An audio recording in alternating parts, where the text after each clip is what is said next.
Welcome to Single Parent Success Stories, a podcast designed to uplift and empower single parents through real stories, practical tools, and inspiration to thrive. Today's episode dives into a topic most women never get full truth about: perimenopause. My guest is Amita Sharma, co-founder of Nourish Doc, shares her personal journey of resilience, natural healing, and daily practices to find balance again. By listening, you'll discover how to manage symptoms through holistic wellness, support your mental health naturally, reconnect with your strengths, and self-love in midlife. Stay tuned. This episode will inspire you to honor your body, your emotions, and your evolution as a woman. Welcome to Single Parent Success Stories, a podcast designed to inspire single parents. Here you'll find resources from self-care to finances to parenting and everything in between. Discover what it takes to thrive. Let the stories inspire you to what is possible.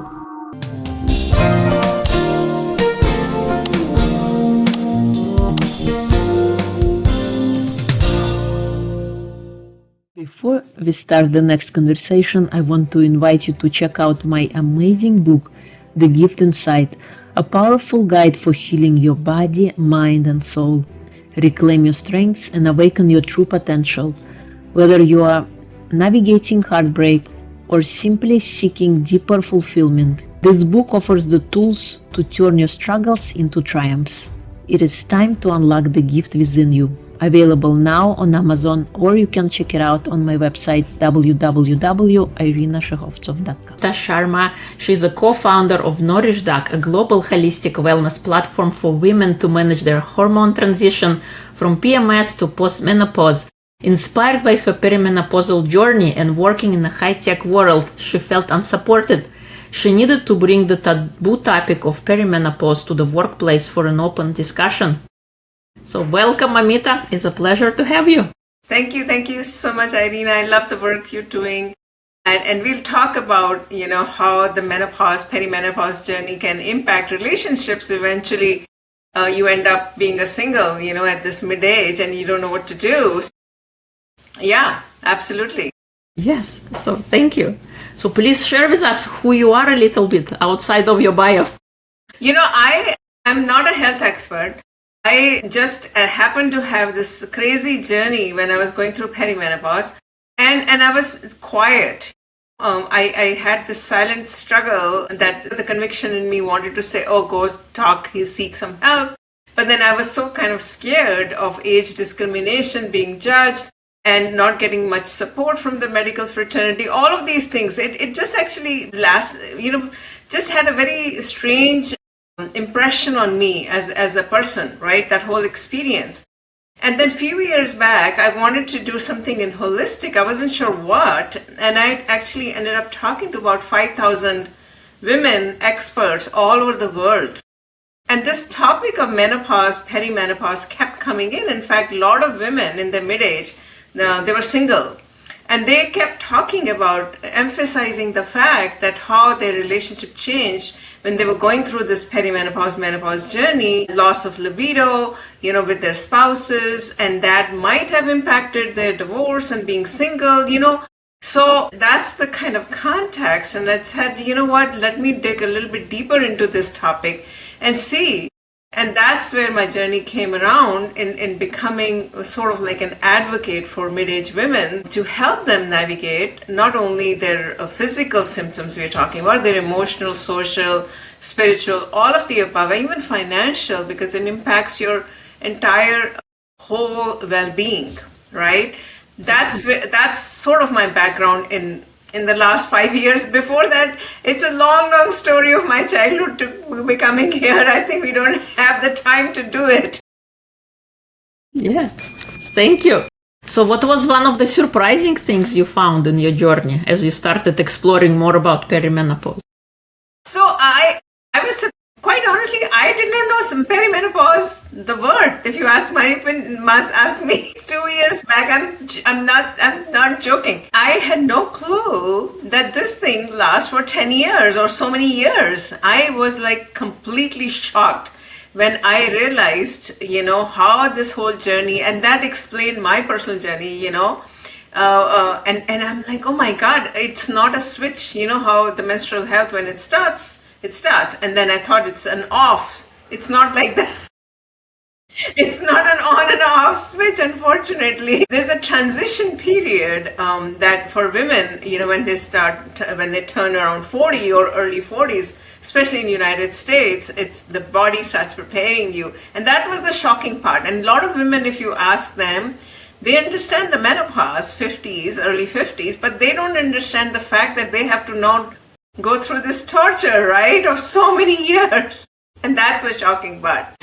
Totally. So what are the first signs when you're entering that stage, the perimenopause stage? So most of them, like I said, I'm not a medical expert, but I've talked to about 5,000 of them, and I've done a lot of research, but majority of them, when you talk to anyone, they will say irregular periods is one of the first signs. What starts happening is we have two female sex hormones, progesterone and estrogen. In the first phase of our perimenopause, the progesterone is the one that starts going down and estrogen is still high up there. So there's an imbalance that starts happening. And you know how we start getting mood swings sometimes, women, and which are unexplainable, like, my God, have you some kind of a spirit has entered in your body or something, right? You know what I mean? I used to think that. I'm like, I was watching that movie. I'm like, oh my God, I'm the same way. Something's happening with me. So that's what happens in the initial stages of your mood swings are going erratic because of the hormonal imbalance that in your body that's happening. So typically the first sign is your irregular periods, the progesterone going down and your hormonal imbalance is happening. And due to that, your mood swings, your hot flashes, your sleep at night, all of these issues start happening, at least start happening to me. And it's pretty common. And then as a result of that, in the morning, you're all fogged up, right? Your brain's not working, It's like, oh my God, I have to wake up now and go to work. I mean, that's what I used to feel like. So those are the typical symptoms. Yeah. So what can women do to kind of, I guess, take care of that? Or how can they better be well equipped for handling this stage? Yeah, so you know what? I mean, it should start earlier. Then you should not be waiting until this starts showing up and then like, oops, now what am I supposed to do? Typically, that's what we do. And, we never pay attention to before, but we say, okay, now that I have a problem, what do we do? Typically, I think women need to have a very set regimen on a daily basis. And also, most of the time, if you look at the research, there's a lot of inflammation that's built up in our bodies due to the environmental, due to the food we are taking, due to so many things, the makeup, the household products, the stress, all of that. So there's a lot of inflammation that gets built up in our body that needs to be cleansed out. So I think the more cleansed you are from inside out, not outside in, you could have a perfect body and a perfect everything, but inside the body is not cleansed. It exacerbates, right, all these things. So it's very important for women to understand what's going to happen in their bodies, how the hormones are going to go down, and what kind of diet and lifestyle and so the other therapies. There is so much that they can start doing before they go to HRT, or even if they go to HRT, the hormone replacement therapy. Hormone replacement therapy is again a pill. A pill can take you some time, but if you do not change your lifestyle and diet, modify these two things, you're going to be again have issues as you get older. So I cannot overemphasize the importance of these two things as we women are entering this phase and how to navigate that using all of these things. So as an example, using naturopathy, fixing your diet, movement, hypnotherapy to help you, right? All the supplements, you need to take the right supplements. Using some acupuncture and Ayurvedic therapies as an example, cognitive behavioral therapy. Acupressure, right? So much is out there, essential oils. So unfortunately, it's not a one pill because we have so many symptoms that can become out of control. Almost 37 plus symptoms have been recorded. Women can face not all at say one time, but different times, right? That's the problem. It's not just, you can take one pill for hot flashes. You can take one for stress, one for this one. You'll be taking pills like 40, so many pills, you know what I mean? Totally, because pills, I think they're like band-aids. You put a band-aid on a underlying problem that maybe you fix over here, but over there something is going to get broken. Exactly. So you want to, the right way to do that is to fix your, all these things that I talked about. And loss of libido is another one, by the way. And there's a lot of data that has the 60% of the women who are going through divorce are in this phase, in the stage of this perimenopause, menopause journey. So, there could be, nobody has done so much research, but there could be a correlation of this perimenopause, menopause on your relationships, relationship with your spouse or partner as well. Totally. I think we are holistic beings. We operate in 4 states of being simultaneously. And when we look at a person, it doesn't matter if it's a man or a woman, we got to look at all of the aspects, how we're operating. So what was, I guess, one shift you made in your personal journey that kind of, you mentioned that, diet has to change and we got to start looking from inside out. So what that one shift that you did when in your journey? Actually started incorporating some of the therapies from Ayurveda and acupuncture. I was not doing that before. The diet part and the exercise part, I was pretty good. But Ayurvedic and acupuncture is something that I had not incorporated. So I started incorporating, for example, massaging myself every single day with medicated oil, as an example, herbal medicated oil. So that personally helps my stress, bring down my stress. And I started very aggressively, whenever I could, get a professional, these kind of medicated oil massages, right? I started using those, and I started using some of the Ayurvedic herbs on a daily basis in the morning, first thing in the morning, right? So I think these kind of shifts, simple things, these are small things. It's not like how Trump says, one beautiful big bill. It's not that. It's small beautiful bills that brings it all together, right? That's what makes it all difference, that you do small little things on a daily basis or weekly basis that will help you navigate this journey. It's not about what we do once in a while, it's what we do on a day-to-day basis that determines our life and how we show up. So it's in those small little things that we might not necessarily see. You know how they say, you're taking supplements, do you feel anything in your body? You don't feel anything until something later happens or some breakdown occurs. Yeah. So what is that? You said you're taking some oil stuff in the morning. So what are those things?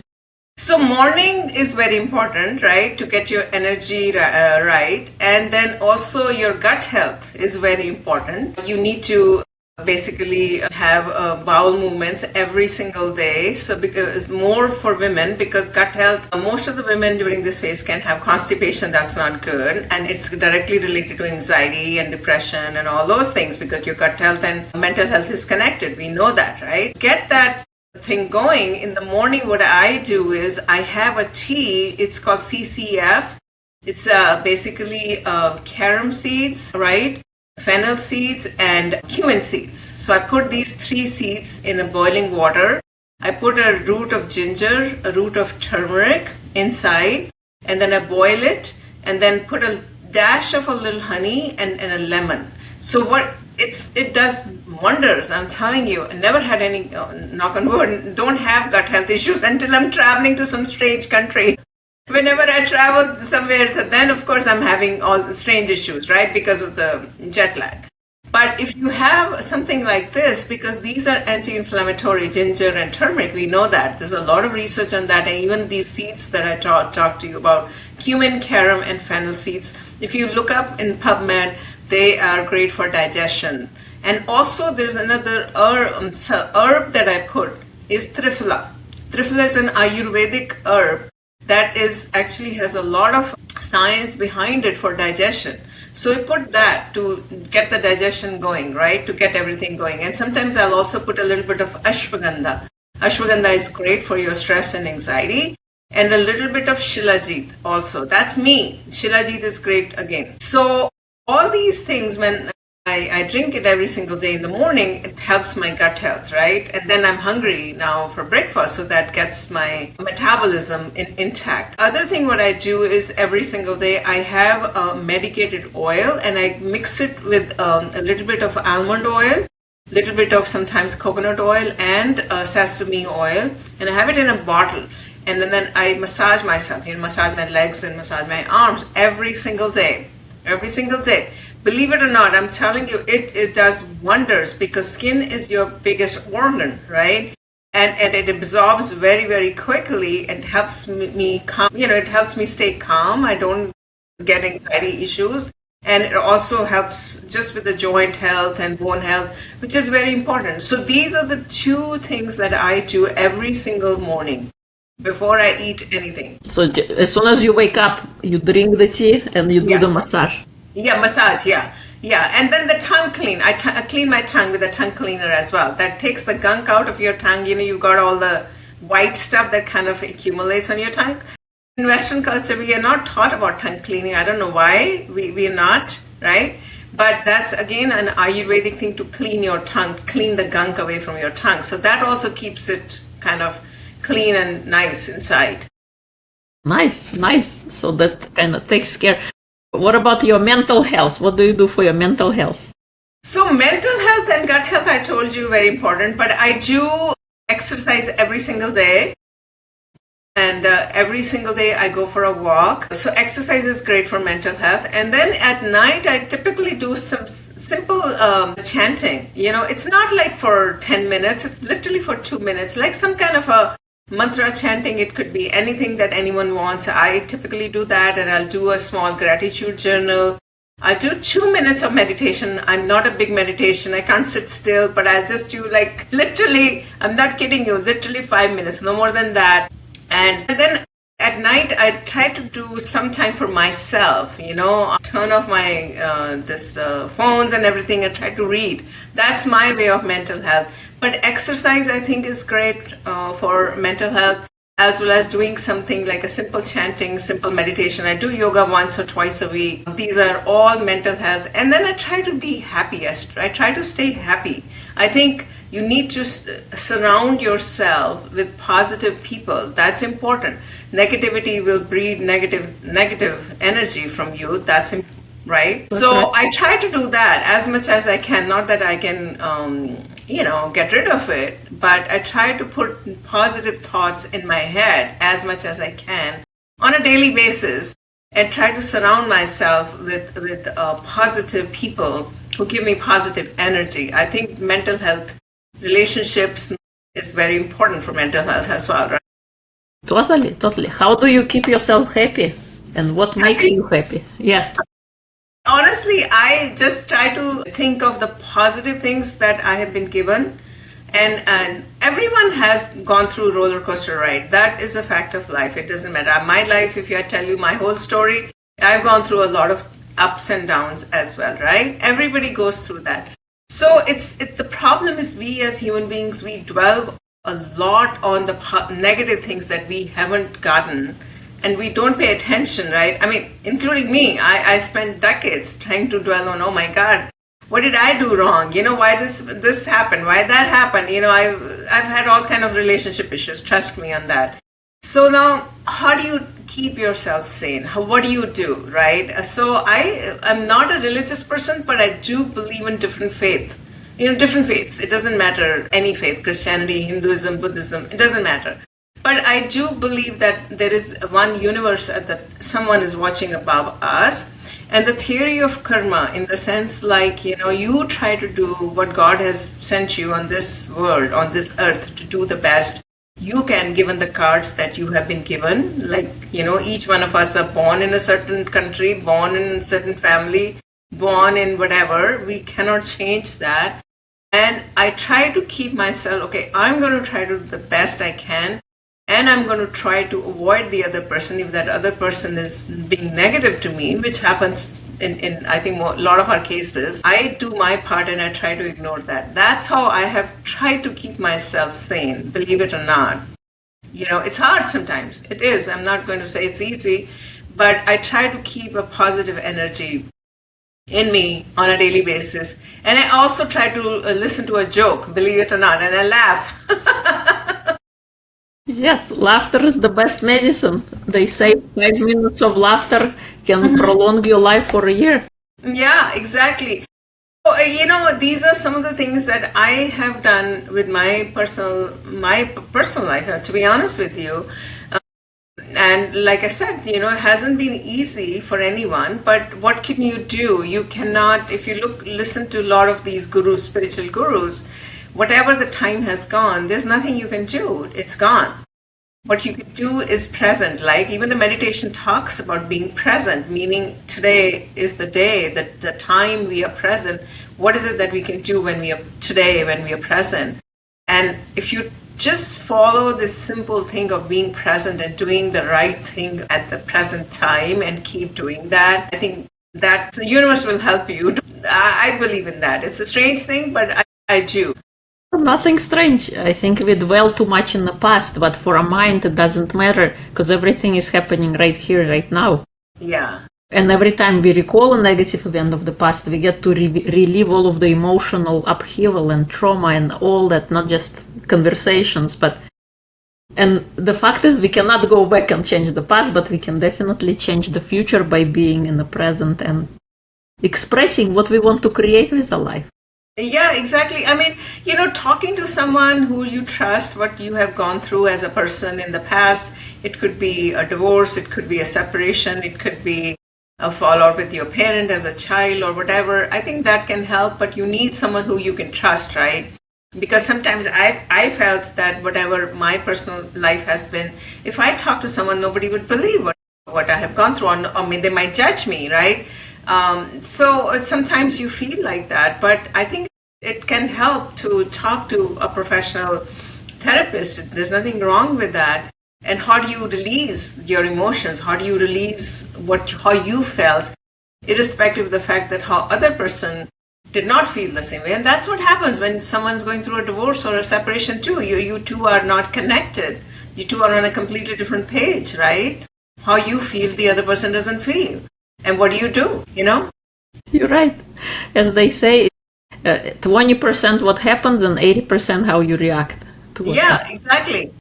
So I actually had a lot of problem in reaction. I was me too the same way. That someone will tell me something and I'm like, what? I would get all roiled up. Why this person is behaving the way? I have done everything possible to make sure that I'm trying to make that person happy, right? But guess what? So much of our time we spend a lot of time as women, especially I'm talking about women, trying to make the other people happy, trying to make XYZ happy, whether it's our kid, our husband, our parent, or whatever. We try to make everyone else happy except for ourselves. And guess what? They're still not happy sometimes. It's our own job to make ourselves happy because nobody can read our mind, and we can always, if we have expectations, the expectations are going to be, we're going to always be frustrated because we outsource. We like to outsource everything. We like to outsource our health to the doctor. I'm not saying doctors are bad, but we never listen to our own intuition. We never kind of look at our own tools. And same with happiness. We can generate it from within by creating sustainable habits that allow us to thrive, but taking care, like you said, of yourself, of your mindset, of your well-being, of your physical health. And then you can start, being happy by practicing those things. We women are at the center of the nucleus, in the sense, in the family, right? With the kids, with the spouse, with the partner, with whoever. Especially at the mid-age, I'm talking about a mid-age woman here. And if we are not happy, what are we going to give to anyone else? That's right. Was there any book that inspired your journey or something that was transformational in your life that you can recommend? So I read a lot of books, but one of the books that inspired me is an old book by Ayn Rand called Fountainhead. And it is like absolute talk about how a human being does what he wants to do. I could never be that human. It's an ultimate personification of a human being selfish, in a good way selfish, trying to do what that person wants to do to change the world, right? Like I said, I could never be that person because I would think too much about others. But I think I refer to that book is because that was very bold at the time, probably 30 years old book or 40-year-old book. I read it actually. I think it's a very old book, if I'm not mistaken. I read it as a part of me going through architecture. It was one of the books that's recommended even today in architecture schools, even though it's a very old book, and it talks about the fact that how architects are creators, right, and how the creator thinks of or visualizes the creation part that is not marred by anyone else's opinion. That's the essence of that book, and it's very bold. It's written by a woman, but it talks about a guy being a creator. So I think that book has always kind of left a very interesting mark on me of how to try to do the right thing, irrespective of what others think of others think of you, right? That's what we were talking about. And that book is really talking about that. But in this case, it's an architect who's kind of become the creator, not a god, but the creator of something really, really interesting, buildings. And this book was written, I think, 5 decades back or something, or maybe, I don't know. But at that time, architects were considered the creators. But now it's not relevant probably in today's day and age, right? No, but I love it. Yeah. Creating something without thinking what other people might think, because other people didn't get your dream, they didn't get your idea, only you did.